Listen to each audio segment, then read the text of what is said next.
Assalomu alaykum hurmatli televizor ko'ruvchilar. Dunya Uyghur Qurultiyi to'g'ri televiziyesi kündilik xəvərlər proqramımızga xoş geldinglar. Men Hidayat Musajan. Bugün 6 ayının 22 günü seyşembe. Hammalarning shu vaqtda xayrlik bo'lsin. Aziz ko'ruvchilar, tövəndə diqqətinglar bugünkü xəvərlər proqramımızning təfsilatida bo'lsin. Birleşken Devletler Teşkilatı'nın Kişilik Hukuk Ali Komissarı Michel Bachelet Birleşken Devletler Teşkilatı Kişilik Hukuk Kengişinin 21 iyun janvada başlanğan 47. növbetlik yig'inda qilgan so'zida o'zining bu yilning oxiri Sharq Turkistonni ziyorat qilib bu rayondagi ig'ir kishilik huquq dafsandichiligiga oid xabarlar haqida haqiqiy ravishda tekshirish elib berishiga yo'l qo'yilishini umid qiladiganligini bildirdi. Reuters agentligining bildirishicha bu Michel Bacheletning tunji qitim Sharq Turkistonni ziyorat qilish to'g'risida konkret vaqt jadvalini o'ttirib qo'yishi ekan.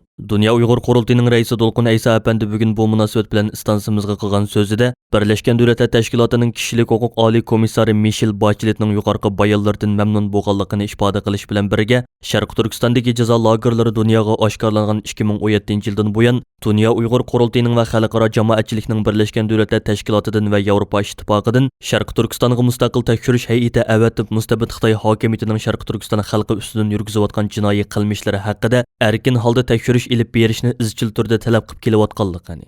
Ammo Xitoy hukumatining turli shartlarni o'ttirg'a qo'yib, Birleşken Devletler Teşkilatı va Yevropa Ittifoqining Sharq Turkistonda mustaqil tekshirish ilib berishiga to'salg'ulik qilib kelayotganligini.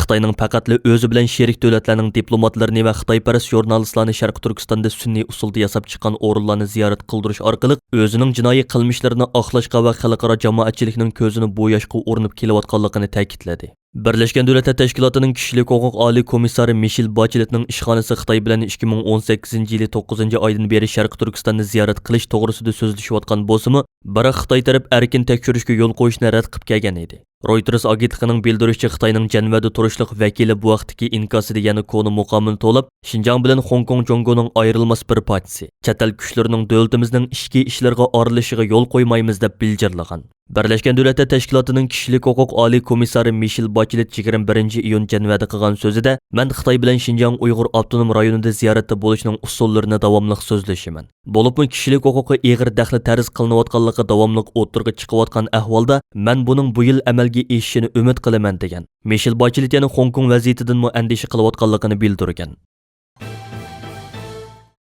Dunya Uyg'ur Qurultiyining tashabbusi va arzi bilan o'tgan yili 9-oyda Londonda qurilgan Uyg'ur sud kollegiyasining tunji sotining bu yil 6-oyning 4-kunidan 7-kunigacha xalqaro qonuniy tartiblarga mos holda muvaffaqiyatli o'tkazilishi chet el matbuotlarida nihoyatda zo'r g'ulg'ula qo'zg'agan edi.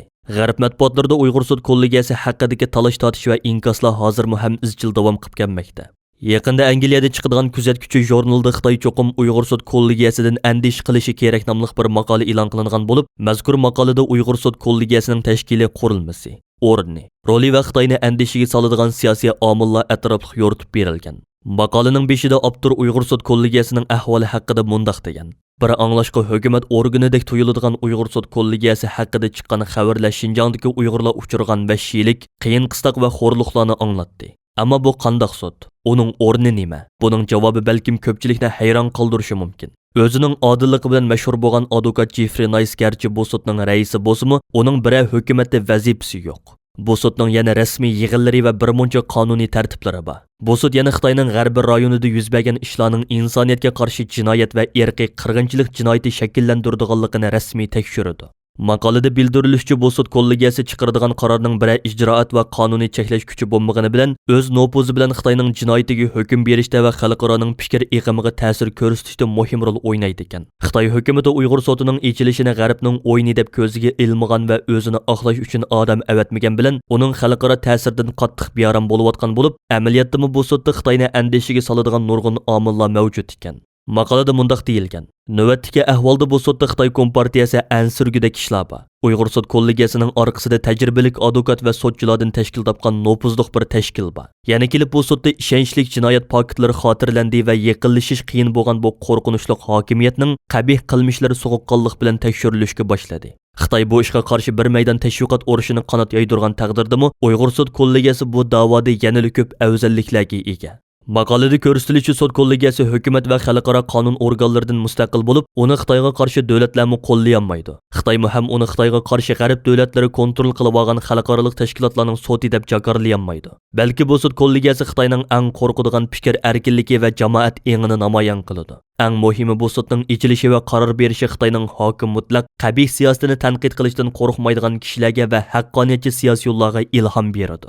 Bu sudning adolat maydonida turib hukm chiqarishi Xitoyga foydasiz bo'ladi va Xitoy buning oqibatidan ansirmay turolmaydi.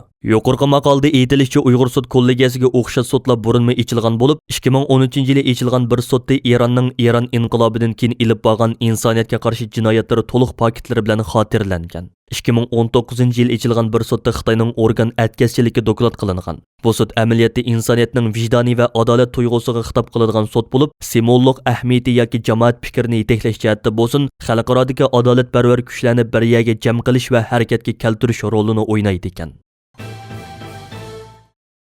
Mustabid Xitoy hokimiyatining o'zining Sharq Turkistondagi jinoiy qilmishlarini oqlash uchun o'ynayotgan komediyalari uzluksiz davom qilmoqda. Xitoy doiralari o'tgan qitim Germaniyalik tadqiqotchi Adrian Zinizning Uyg'ur majburiy amgaki haqidagi doklati sababli sudga tortadiganligini e'lon qilgan edi. Bu qitim doiralar Avstraliya strategiyalik siyosat institutini sudga tortadiganligini e'lon qilgan. Xitoyning Yer shari vaqt geziti Xitoyning Changsha shahrida turishliq Nur Adil Obul Qosim ismli bir Uyg'ur yosh bilan Qutlug' Qodir ismli yana bir Uyg'ur yoshning Avstraliya strategiyalik siyosat institutini sudga tortadiganligini bildirgan. Xitoy tarafidan yasab chiqilgan bu atalmish arzdorlarning mazkur organni sudga arz qilish sababi nihoyatda g'alati bo'lib, ular Avstraliya strategiyalik institutining o'tgan yili 3-oyda e'lon qilgan doklati o'zlarining obraziga daxl qilganligini. Mazkur doklati o'zlarining amgakni majburiy qiladigan ho'rin odamlarda ko'rsatilib, ishga o'rinishiga daxl qilganligini ilgari surgan. Xitoy Tashqi ishlar ministrligining bayonotchisi Javlijan 21-iyun kuni bu munosabat bilan muxbirlarga qilgan so'zida Uyg'ur ommasining qonunni qo'ral qilib Xinjiang haqidagi turli ig'volarga qarshi kurash qilish va o'zlarining haqlarini qonun bo'yicha qo'g'dash huquqi bor deb chalvoqadi.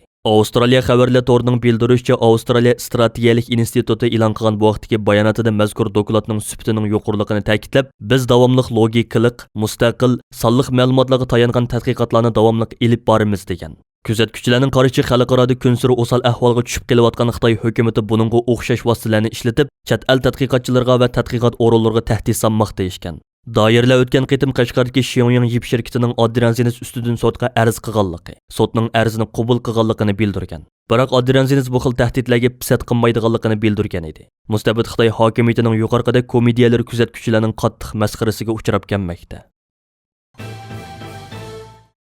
Mustabid Xitoy hokimiyatining o'zining Sharq Turkistondagi jinoiy qilmishlarini oqlash maqsadida chet ellarda ilib berayotgan ta'tir tashviqotining uzluksiz kuchayishiga ergishib, erkin davlatlarda yashayotgan va o'zini Uyg'ur da'vogan ba'zi Xitoy purushlarning ijtimoiy aloqa munbarlaridan undidor, TikTok, Instagram qatorliqlarda o'z kimligi bilan o'tirg'i chiqib, Xitoyni madhiyalaydigan tashviqotlarni boshlashi muhojiratdagi vatanparvar Uyg'urlarning qattiq g'azabini qo'zg'adi.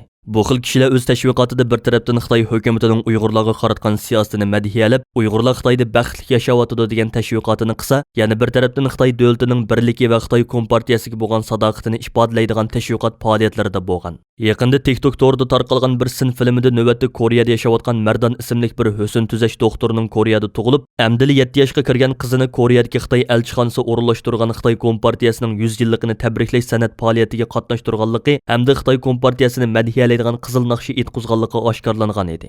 Yaqinda TikTokda tarqalgan yana bir sin filmida Norvegiyada yashaydigan Akbar ismli bir Uyg'urning Xitoyda ishlangan avtomobil va boshqa Xitoy mahsulotlarini madhiyalab, Xitoycha tashviqotni bozorga solganligi. O'zi garchi chet elda yashayotgan bo'lsa-mu, ammo o'zini har vaqt Xitoy fuqarosi deb qaraydiganligi ko'rsatildi.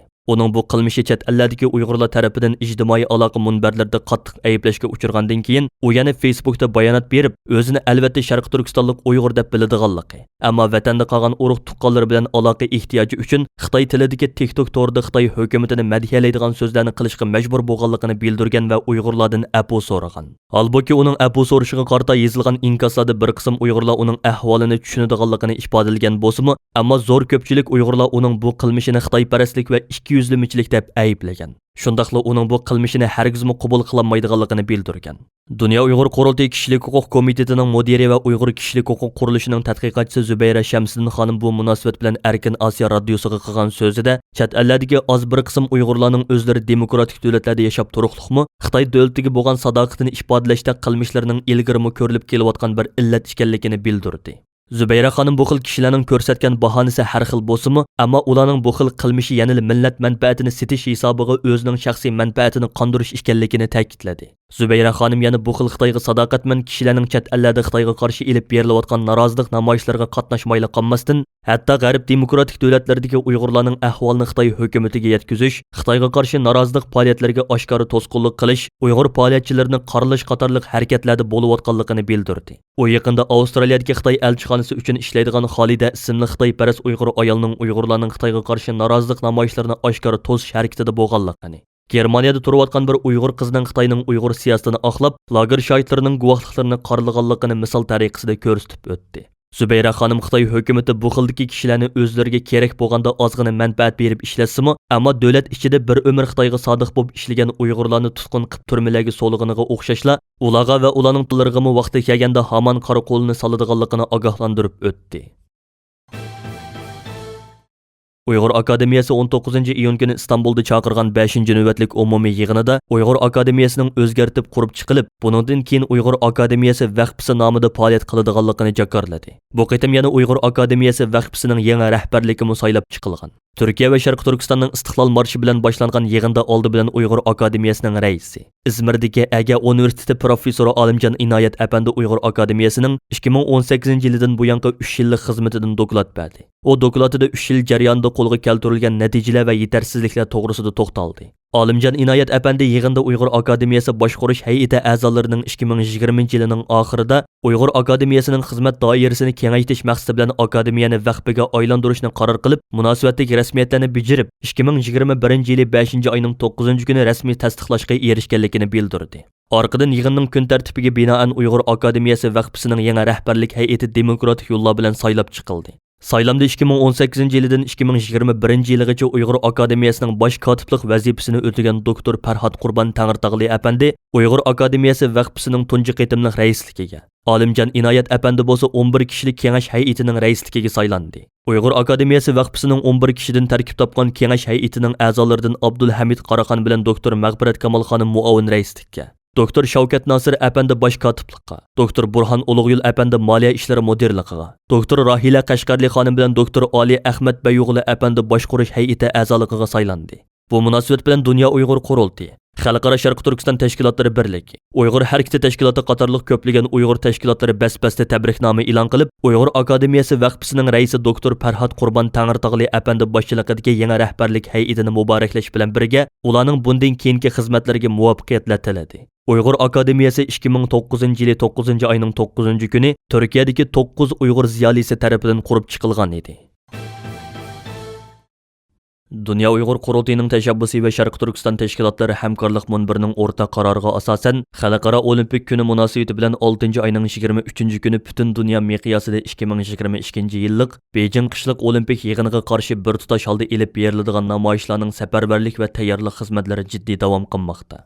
Dunya Uyg'ur Qurultiyi, Shveysariya Uyg'ur jamiyati va Tibet tashkilotlarining uyushtirishi bilan 23 iyun kuni markaziy Shveysariyaning Lozan shahriga joylashgan Xalqaro Olimpik komitetining oldida keng ko'lamlik birlashma namoyish va yurish o'tkazildi. Irqiy qirg'inchilik olimpikini boyqut qilayli degan o'rtaq shuar ostida elib beriladigan birlashma namoyishga Shveysariyada yashayotgan Uyg'ur va Tibetliklardan boshqa yana Shveysariyaga qo'shni davlatlardagi qarindoshlarimiz kelib qatnashga hozirlanmoqda. Germaniyada Lozandagi namoyishga boradigan qarindoshlarimiz uchun Dunya Uyg'ur Qurultiyi markaziy organi tomonidan maxsus avtobuslar kiralandi.